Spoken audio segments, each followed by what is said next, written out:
अभी तो 11 वीडियोस और बनानी है। ਟਾਈਮ ਲੱਗੂ ਮਿਟਣੇ ਨੂੰ ਸਾਨੂੰ ਥਲੇ ਸਿੱਟਣੇ ਨੂੰ 21 ਵਾਰੀ ਜ਼ੋਰ ਲਾ ਲੈ ਛੱਤੀਆਂ कर हर मैदान फतेह रे बंदिया। तो हेलो गाइस, माउंट ब्लैक के कोई नई वीडियो में आप लोगों का स्वागत है। क्या कर रहा हूँ मैं भाई, जिसको लगता है ना कंटेंट क्रिएशन इजी है, आकर देखो तुम एक बार, फिर बात करेंगे। चलो बहुत बकवास कर लिया, ऐसे टाइम वेस्ट कर रहा हूँ मैं आप लोगों को बैठा हुआ करके आ रहा हूँ। आज की जो वीडियो है ना, उसके अंदर मैं आपको दिखाऊंगा हॉलीवुड एक्टर्स के कुछ ऐसे पैरानॉर्मल एक्सपीरियंसेस जो कि सुनने में ऐसा लगेगा कि oh my God how that just happened with them. And अगर ऐसा आप लोगों के साथ में होगा कभी, तो आप सोच में पड़ जाओगे कि आपको रिएक्ट कैसे करना है। इतनी ज्यादा हॉरिफाइंग है ये चीजें। So without any further ado, आज की हमारी इस वीडियो को फटाफट से शुरू करते हैं। जो पहली एक्ट्रेस जिसके बारे में मैं आपको बताना चाहूंगा, उनका नाम है मैकेना ग्रेस, जिन्होंने एनिमल मूवी के अंदर अपनी बहुत ही अच्छी एक्टिंग करी थी। एंड एनाबेल तो मुझे नहीं लगता आप में से किसी भी हॉरर फैन ने छोड़ रखी होगी। बाद के कुछ पार्ट्स बेकार थे, मजा नहीं आया, लेकिन overall the Conjuring and Annabelle franchises are one of my favourites. ये एनाबेल की जो डोल है ना, ये अपने आप में ही लाइक कर्स ही मानी जाती है। जो रियल डोल है वो मूवी के अंदर यूज नहीं करी गई, लेकिन रियल डोल एग्जिस्ट करती है, हम सबको पता ही है। एंड वो आज भी एक म्यूजियम के अंदर बंद करके रखी गई है। एंड रोज उसके ऊपर लाइक गॉडली प्रेयर्स वगैरह भी करी जाती हैं, ताकि एनाबेल की जो आत्मा है शांत रहे, परेशान ना करे लोगों को। लेकिन एनाबेल कम्स होम करके एक मूवी आई थी एनाबेल की, एंड यही वाली मूवी है जो मैंने इतनी खास नहीं लगी थी। 2019 में आई ये मूवी मैकेना ग्रेस के लिए one of the most horrific nightmares उनकी लाइफ का साबित हो जाती है। ये जूडी का रोल प्ले कर रही थी इस मूवी के अंदर। जिनने भी मूवी देखी है उनको पता ही होगा कि मैं किसके बारे में बात कर रहा हूँ। वो अपने स्क्रीन स्पाई के एक इंटरव्यू के अंदर बताती हैं कि जब इनिशियल डेज चल रहे थे शूटिंग के, जब वो अराइव करती हैं अपने हॉन्टेड हाउस के सेट के ऊपर, तो अपने रिहर्सल करते दौरान उनकी नाक के अंदर से अचानक से खून बहना शुरू हो जाता है, जबकि उन्हें ऐसी कोई हेल्थ प्रॉब्लम थी ही नहीं जिसकी वजह से ये होना चाहिए था। उस हॉरर हाउस का जो सेट था उसके अंदर सारी जो भी लाइटें मौजूद थी वो भी सारी कट ऑफ हो जाती हैं। एंड कोई इलेक्ट्रिकल प्रॉब्लम ढूंढने के बाद भी नहीं मिली। सारी वायरिंग सही थी, सब सही था, अपने आप ही लाइट कट हो गई एंड थोड़ी देर में अपने आप ही लाइट वापस आ गई। एंड आज तक भी पता नहीं चला कि सेट के ऊपर ऐसा हुआ कैसे था। मैकेना के उस नोज ब्लीडिंग वाली सीन पर वापस आए तो वो जब नोटिस करती हैं कि उनकी नाक ऐसे ब्लीड कर रही है, तो वो फटाफट भागते हुए वॉशरूम जाती हैं। वॉशरूम जाने के बाद वो अपना मुंह वगैरह धोती हैं। एंड मुंह धोने के बाद जैसे ही वो अपना फेस शीशे के आगे करती हैं, तो मिरर में अपने आप को देखने के बाद वो नोटिस करती हैं कि उनकी जो नोज ब्लीड है वो एकदम साफ हो चुकी है, मानो जैसे ऐसा कभी कुछ हुआ ही नहीं था। ये इंसिडेंट जब मैकेना ग्रेस ने डरते हुए बताया सेट डिजाइनर्स एंड सबको, तो वहां पर चर्च के लोगों को भी बुलाया गया ताकि वहां पर ब्लेसिंग्स करी जा सकें एंड जो भी नेगेटिव एनर्जी है वहां पर उसको बैनिश कर दिया जा सके। ग्रेस बताती हैं कि वैसे तो छोटी मोटी बहुत सारी लाइक हॉरिफिक चीजें हुई थी during the shooting of this film, लेकिन ये वाला इन पर्टिकुलर बहुत ही ज्यादा स्टैंड आउट करता है, बिकॉज वो कितना ही ट्राई कर लें अपने दिमाग से इस वाले नज़ारे को कभी निकाल ही नहीं पाती। चलो हुण मैं थोनू दस दा सलमा हायक दी कहानी। By the way I am 50% Punjabi 50% Rajasthani. I am a mix breed, तो मैनू पंजाबी बोलना भी आंदा है। आई थिंक मैं पागल हो चुका हूँ इतना काम करके, क्योंकि मैंने जीवन में करा नहीं ना इतना काम कभी, मेरा दिमाग झेल नहीं पा रहा। चलो अब मैं बताता हूँ आपको सलमा हायक की बहुत ही ज्यादा एक क्रेजी स्टोरी। सलमा हायक ना मार्वल की इटर्नल्स मूवी के अंदर एक जैक बनी थी। एंड इटर्नल्स तो चलिए इनकी स्टोरी के ऊपर आए तो एलन डी जेनेरेस के शो के अंदर इन्होंने अपनी ये हॉन्टेड स्टोरी शेयर करी थी। एंड वो अपनी कहानी की शुरुआत करते हुए बताती हैं कि एज यूजुअल हर हॉरर फिल्म के अंदर एक हॉन्टेड हाउस का सेट तो दिखाया जाता है। एंड उस हॉन्टेड हाउस से बहुत ही क्रेजी क्रीपी स्टोरीज जुड़ी हुई होती हैं, लेकिन फिर भी जो फैमिली दिखाई जाती है मेन रोल के अंदर, वो कैसे ना कैसे हिम्मत करके चली जाती है उस घर में रहने के लिए। यूजली बहुत सारी हॉरर मूवीज के अंदर ये प्लॉट होता है, राइट। सेट तक तो ये बातें ठीक लगती हैं, लेकिन जब ये चीजें आपके खुद के घर तक चली जाए ना, तब बातें बिगड़ना शुरू हो जाती हैं। सलमा हैक के साथ भी कुछ ऐसा ही होता है। वो जब लंदन में रह रही थी तो उनके लंदन वाला घर बहुत ही ज्यादा अजीब अकरेंसेस उन्हें शो करने लग गया था। छोटी मोटी जो भी चीजें होती थी काफी टाइम तक तो वो इग्नोर करती रही, लेकिन कुछ टाइम रहने के बाद उन्हें ऐसा लगने लगा कि स्पूकी शैडोई दिखने टाइप्स की फिगर उन्हें घूर रही हैं। उन्हें अलग अलग शैडोज दिखती थी अलग अलग कमरों के अंदर, जो उनके वहां पर जाते ही गायब हो जाती थी। एंड आसपास में कोई भी इंसान मौजूद नहीं होता था जिसकी वो शैडो हो सकती थी। इन्हीं सारी चीजों की वजह से उन्होंने एक एक्सपर्ट को बुलाया फाइंड आउट करने के लिए कि क्या गलत चल रहा है इस घर के साथ। जब एक्सपर्ट अपनी रिसर्च करते हैं वहां पर, तो उन्हें पता चलता है कि इनके इस घर के अंदर अराउंड 20 बैड स्पिरिट्स घूम रही है। उन्होंने बहुत मेहनत मशक्कत करके इनमें से काफी सारे स्पिरिट्स तो निकाल दी, लेकिन बहुत सारे स्पिरिट्स एकदम रिफ्यूज कर चुकी थी यहाँ से जाने के लिए। लेकिन वो जो प्रीस्ट थे जो ये काम कर रहे थे, उन्होंने कहा कि जो स्पिरिट्स रह गई हैं वो अच्छी स्पिरिट्स हैं एंड यही आपको इन बुरी स्पिरिट से बचा रही थी इतने टाइम से, तो ये अगर आपके साथ में रहेंगी भी तो कोई दिक्कत वाली बात नहीं है। हालांकि जब ये ब्लेसिंग परफॉर्म कर दी गई थी तब भी वो और उनका जो स्टाफ उनके घर में आया जाया करता था, वो बताने लगा कि अभी भी चीजें एकदम सॉर्ट आउट नहीं हुई हैं। आज भी वो एक्सपीरियंस करती हैं कि लाइट्स कभी कभार अपने आप ही ऑन ऑफ हो जाती हैं हर जगह की। उन्होंने एक पियानो रखा हुआ है, वो अपने आप प्ले होना शुरू हो जाता है। किसी कमरे का दरवाजा अपने आप खुल जाता है, किसी का अपने आप बंद हो जाता है। वो फिगर्स वगैरह दिखनी तो कम हो गई हैं उनको, लेकिन ये छोटी मोटी चीजें आज भी उनके लिए नाइटमेयर बन के बैठी हुई हैं। Your house that we talked to you in London is haunted. No, I mean, I didn't see these, but like some bodyguard didn't want to work there anymore because the piano played by itself. Has your daughter, have you seen this too? Oh yeah, I get it the worst. Yes. Like, what have you seen? Oh God, please don't. I've seen the actual things. You've seen the ghosts? Yeah, or like twice. But a lot of other people in the house have seen it. उनमें थोनू दस दे Miley Cyrus के बारे में। Miley Cyrus का नाम सुन के मुझे कुछ लोग तो भाई शर्मा ब्लश कर रहे हैं भाई। मैं तो नहीं कर रहा भाई। माइली साइरस के बारे में तो डेफिनेटली हम सब जानते ही हैं। अगर आप उनको एज अ सिंगर नहीं जानते तो आप डिज्नी के टाइम से उन्हें जानते होगे।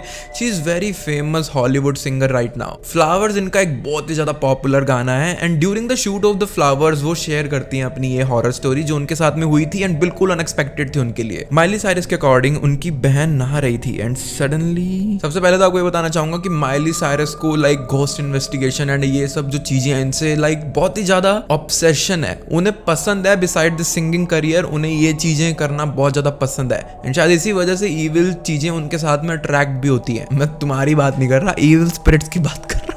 फ्लावर्स की शूटिंग के दौरान में माइली की बहन भी उनके साथ में ही मौजूद थी एंड जिस जगह पर वो रुके हुए थे वहां पर उनकी बहन जब बाथ ले रही होती है तब सडनली माइली को उनके बाथरूम से बहुत ज्यादा तेज चिल्लाने की उनकी आवाज आती है, जिससे माइली फटाफट बाथरूम के अंदर गई एंड वो देखती हैं कि जो गीजर का नॉब होता है वो पूरा अपने आप ही टर्न हो रखा था हीट मोड की तरफ। जैसी माइली बाथरूम के अंदर गई तो वो नोटिस करती हैं कि पानी के टेम्परेचर को रेगुलेट करने के लिए जो नॉब बाथरूम के अंदर था वो उनकी आंखों के सामने ही पूरा हीट मोड की तरफ मुड़े जा रहा था बिल्कुल अपने आप। एंड ऐसा कोई ऑटोमेटिक सिस्टम नहीं था वहां पे, जिसकी वजह से पानी बहुत ज्यादा गर्म हो गया था, रिजल्टिंग इन उनकी बहन के बॉडी के ऊपर बहुत सिवियर बर्न्स भी आ गए थे एंड पूरी स्किन रेड सी भी हो गई थी। जब माइली खुद इस बाथरूम के अंदर नहा रही थी तो उन्हें ऐसा लग रहा था कि उनके वॉश बेसिन के ऊपर से एक छोटा बच्चा बैठकर उन्हें नहाते हुए घूर रहा है। अब माइली को क्योंकि इन सब चीजों में इंटरेस्ट था तो वो डरी नहीं बल्कि क्यूरियस हो गई कि यहाँ पर ऐसी चीजें उन्हें क्यों फील हो रही हैं। तो उन्हें पता चलता है कि जिस अपार्टमेंट में वो रुकी हुई हैं वहां पर एक डैड और सन रहा करते थे एंड जिस अपार्टमेंट के अंदर वो रुकी हुई थी दोनों, वो पहले एक बेकरी हुआ करती थी, अब घर के अंदर बदल दी गई है। वो सस्पेक्ट करती है कि जो घोस्ट उन्हें बारी बार दिख रहा था एंड जो चीजें हो रही थी उनके साथ में कहीं ना कहीं उनका जो बेटा था डैड का, उसकी स्पिरिट का हाथ हो सकता है सबके पीछे। लेकिन सिर्फ माइली साइरस एंड उनकी बहन के साथ ही ऐसा नहीं हुआ था। उनके एक्स हस्बैंड लियम हेम्सवर्थ जो कि थॉर के भाई मतलब क्रिस हेम्सवर्थ के भाई हैं, उन्होंने भी यहाँ पर बहुत सारी अजीब पैरानॉर्मल चीजें एक्सपीरियंस करी हैं, जिसकी वजह से ये प्लान करते हैं कि इस जगह को वो छोड़ ही देंगे and after that they never looked back. It's not possible कि आज के इंटरनेट एरा के अंदर आपने केंडल जेनर का नाम ना सुना हो। The Kardashian and the Jenners बहुत ही ज्यादा ब्लेस्ड फैमिली मानी जाती है when it comes to the fame and the fortune. But चाहे आपके पास में कितना ही फेम पैसा क्यों ना हो, आई डोंट थिंक जो इविल चीजें हैं उन्हें इस चीज का रियलाइजेशन होता है कि आप रियल वर्ल्ड के अंदर कौन हो एंड आप कितना ही फेमस क्यों ना हो जाओ, सुपर नेचुरल अगर आपके पीछे लगनी होंगी तो लग ही जाएंगी। एंड केंडल जेनर की स्टोरी एक एग्जाम्पल है। केंडल जेनर में अपने एक इंटरव्यू में स्टोरी शुरू करने से पहले ही ये बोल देती है कि वो श्योर नहीं है कि जब वो अपनी मॉम के घर के अंदर रुकी हुई थी तब ये उनका इल्यूजन था या फिर सच में ये चीजें उनके साथ में हो रही थी। But anyways she shared the story with us and है तो ये बहुत ही ज्यादा क्रीपी। वो बताती हैं कि उन्हें भूतों वगैरह के अंदर, ईविल के अंदर बहुत ज्यादा इंटरेस्ट है एंड वो बिलीव करती हैं इन सब चीजों के अंदर। वो और काइली जेनर अपनी मॉम के हाउस के अंदर रुके हुए थे जब उन्हें किसी के चलने की बहुत भारी भारी फुटस्टेप्स आने लग जाती हैं, वो भी उनके घर के बिल्कुल छत के ऊपर से। एंड छत के ऊपर तो कौन ही यूं चल रहा होगा। लेकिन सिर्फ इतना ही नहीं, काइली के बाथरूम का शॉवर भी अपने आप टर्न ऑन हो जाता था। आई डोंट नो भूतों को शावर से ऐसा क्या ऑब्सेशन है, बट हाँ काइली के साथ में भी ऐसी चीजें हो रही थी। Well, in the house that my mom lives in, Kylie and I would always hear like footsteps on the roof when no one was home. Kylie's shower used to turn on all the time and we never knew why.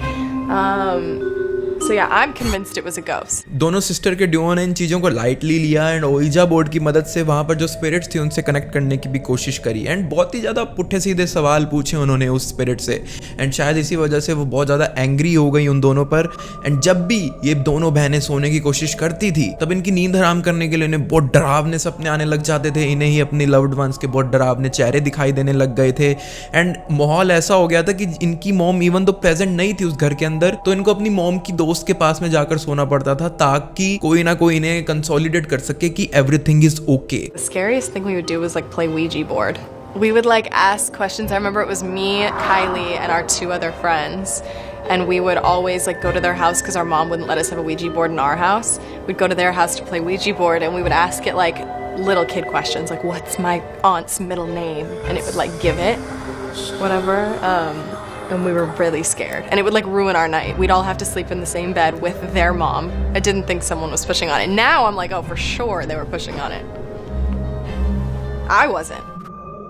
अब जिस celebrity के बारे में आपको बताना चाहूंगा ना, I don't think आप में से बहुत सारे लोगों ने सोचा होगा कि उनका नाम इस लिस्ट के अंदर होगा। I am talking about John Wick AKA Keanu Reeves. मेरे को उल्टा बोलना चाहिए था बट मैं जॉन विक की वजह से ही जानता हूँ उन्हें तो मैं यही बोलूंगा।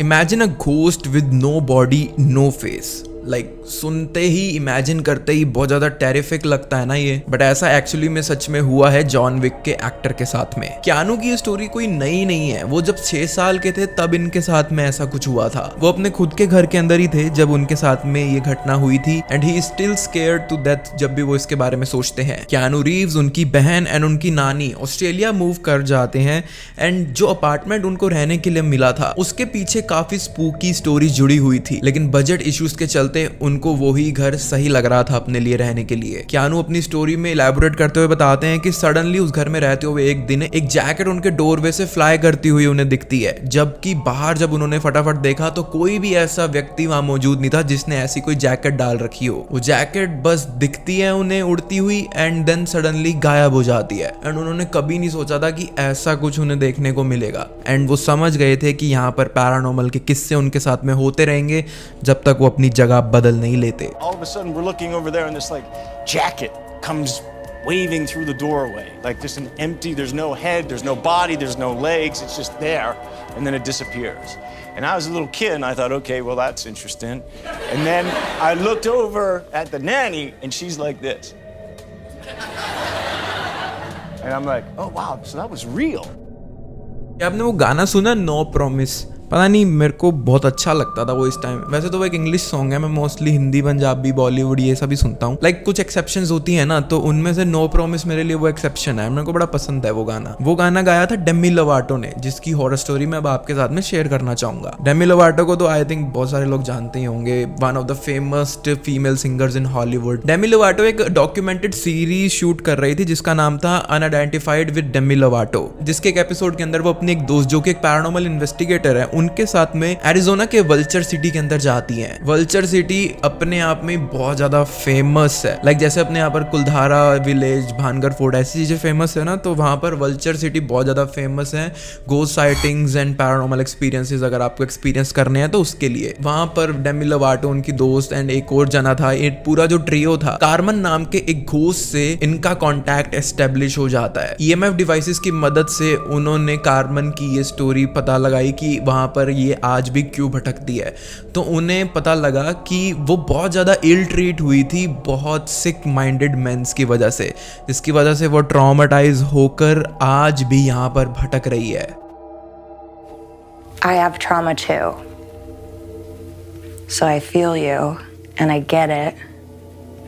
Do you like to sing, Carmen? Oh.